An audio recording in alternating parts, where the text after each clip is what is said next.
నీవు చూడడానికే కన్నులు, నీవు చదవడానికే పదములు. నీవు చూడడానికే కన్నులు, నీవు పలుకడానికే స్వరములు. నీలో ఉన్న ఈ కన్నులు నేత్రాశ తీర్చుటకు కాదులే, నేత్రాశ కొరకు ఆ దేవుడే ఈ అవయవం చేయలేదులే.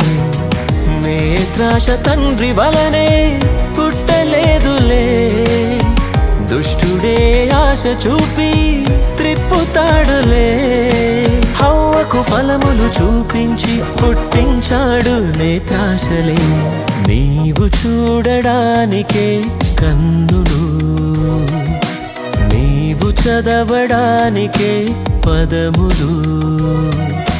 నీవు చూడడానికే కన్నులు, నీవు పలుకడానికే స్వరములు.